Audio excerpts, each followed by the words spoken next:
Some of the most unsettling stories of the 20th century don't end in 1945. The collapse of the Third Reich scattered men who had been at the center of the regime into every corner of the globe. A number of them ended up punished, executed, or living out lives in hiding, constantly looking over their shoulders for Mossad or Allied investigators. But a smaller and stranger group managed to reinvent themselves in ways that would have been unthinkable during the war. They became scientists, athletes, and entertainers. Figures remembered not as Nazis, but as icons in entirely unrelated fields.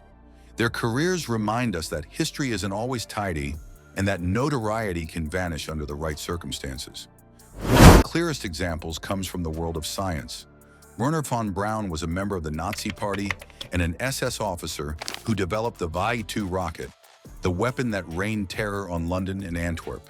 He used forced labor from concentration camp prisoners in Middelburg, where thousands died under horrific conditions producing his rockets. Yet after the war, the United States saw his brilliance as too valuable to waste. Through Operation Paperclip, von Braun and his team were brought to America, their past sanitized for Cold War purposes. He went from being a Nazi weapons designer to one of the architects of the Apollo program. The Saturn V rocket that carried Neil Armstrong and Buzz Aldrin to the moon bore von Braun's fingerprints. His transformation into a celebrated American scientist was so complete that he appeared on Walt Disney's TV shows in the 1950s, explaining space travel to American families. Viewers saw a charming visionary, not the man whose rockets had been built by slave laborers. Von Braun's story illustrates the unsettling overlap of genius, morality, and national interest. Another figure whose career took a strange turn was Kurt Debus, another German rocket scientist. Like von Braun, he was involved in Nazi projects during the war. After being brought to the United States, he became the first director of NASA's Kennedy Space Center. Under his leadership, the launch facilities for Apollo were constructed. Tens of millions of people remember the televised spectacle of Saturn V rockets lifting off from Florida's coast. But few knew that the man overseeing it had once been part of Hitler's military-industrial machine. His reinvention was successful not because his past was forgotten, but because it was deliberately ignored in favor of his usefulness to the United States. Science wasn't the only field where former Nazis found new lives. In sports, some men managed to leave behind their pasts and become athletic icons. One of the most curious examples is Johann Hans Schmidt, a professional wrestler who gained fame in America during the 1950s. Born Guy Larose in Quebec, he had no actual Nazi past, but promoters marketed him as an ex-German officer. The crowds hated him, jeering as he goose-stepped into the ring, and he became one of wrestling's most notorious villains. His case shows how even the idea of being a Nazi could be spun into a successful athletic persona. More disturbingly, there were actual athletes with wartime Nazi affiliations who competed internationally after the war. Several former members of the Hitler Youth or Wehrmacht ended up representing post-war Germany in soccer and track, rebranding themselves simply as athletes without political baggage. Take, for instance, Heinz Futterer, a sprinter nicknamed the White Lightning, who competed for West Germany in the 1950s. He had grown up during the Nazi era, trained under a system that heavily emphasized athletics as a form of propaganda.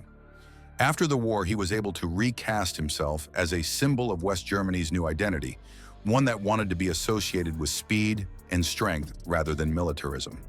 For many Germans, athletes like him offered a sense of pride and normalcy, even if their formative years were bound up with a darker past.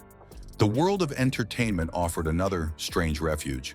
Veit Harlan was a Nazi-era filmmaker, notorious for directing Judge Seuss, 1940, one of the most infamous anti-Semitic propaganda films of the Third Reich. Unlike Leni Riefenstahl, whose post-war career was mostly blocked by her association with Hitler, Harlan managed to continue working in West Germany after the war. He was tried for crimes related to propaganda, but acquitted, and he went on to direct popular films during the 1950s. While he never achieved international celebrity, in Germany he managed to regain a kind of stardom as a mainstream director. His survival in the industry is a reminder of how societies often prefer to move forward rather than continuously confront their past. Then there is the case of Ferdinand Porsche, the automotive engineer whose company built vehicles for the Nazi regime, including military tanks. While not a member of the SS, his collaboration with the regime was undeniable. After the war, Porsche was briefly imprisoned by the French, but soon returned to his work. His company went on to design the Volkswagen Beetle, originally commissioned by Hitler as the people's car, which became one of the most beloved vehicles of the post-war world. By the 1960s, the Porsche name was associated not with Nazi Germany, but with luxury sports cars and innovative engineering. The stain of history was effectively erased by the power of branding and consumer culture. The acting world has its own peculiar stories. Ilse Werner, a Dutch-German actress, became a major star in Nazi cinema, beloved for her roles in light comedies and musicals. She was the face of entertainment in Germany's darkest years. Yet after the war, she resumed her career. Though never reaching the same heights, she worked in television and cabaret, managing to transition from Nazi-era stardom to post-war celebrity. For audiences, the desire for familiar faces outweighed the unease of association. Similarly, others in the German film industry, who had played roles in propaganda productions, found ways to reframe themselves as neutral entertainers rather than political figures. But some reinventions were even stranger, involving people who crossed cultural lines entirely. For example, Oskar Dirlewanger was one of the most notorious SS officers, leading a unit that committed atrocities across Eastern Europe. He did not live to reinvent himself. He was killed after the war. Yet a number of his subordinates quietly integrated into post-war European societies, some even joining police forces or private security firms. They were not icons in the traditional sense, but their ability to blend in and resume lives of authority was disturbing. It suggests that the line between infamous war criminal and respectable citizen could be thinner than we like to imagine. Another remarkable transformation occurred with Baldur von Schirach, the head of the Hitler Youth. He was sentenced at Nuremberg to 20 years in prison, and after his release in the 1960s, he did not re-enter politics. Instead, he reinvented himself as a kind of intellectual elder, publishing memoirs and essays reflecting on his life. He never became a global celebrity, but within certain German circles, he found an audience that treated him less as a criminal and more as a tragic figure who had lost his way. The willingness of readers to buy his books shows the strange elasticity of public memory. The story of Otto Skorzeny is equally startling. He was Hitler's favored commando, famous for rescuing Mussolini from captivity in 1943. After the war, he escaped prosecution, worked as a bodyguard for Francisco Franco in Spain, and later reportedly did contract work for intelligence agencies, including the CIA and Mossad. In Spain and Latin America, he cultivated the image of a soldier adventurer, giving interviews and publishing memoirs that made him into a kind of military celebrity. In post-war culture, where spy novels and war stories were popular, Skorzeny fit perfectly as a larger-than-life figure. To admirers, he was a daring soldier, not a Nazi war criminal. The pattern that emerges from these careers is one of selective memory. Nations, institutions, and audiences often preferred to overlook Nazi pasts when the person in question had something valuable to offer, whether it was rockets, entertainment, or a thrilling story. In Cold War America, Nazi scientists became essential in the competition against the Soviet Union. In post-war Germany, actors and athletes provided a sense of continuity and comfort.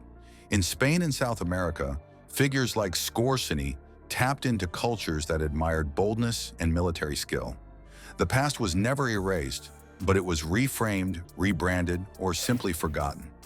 It is easy to feel disturbed by these stories, but they also reveal something profound about how societies work. Morality is often balanced against utility, and the drive to move forward can be stronger than the desire to confront uncomfortable truths. Von Braun on Disney television, Harlan in German theaters, Porsche cars in American suburbs. All of these images became normal parts of post-war culture, while their darker origins faded into the background. The untold careers of these men and women remind us that history is not a clean line from guilt to justice.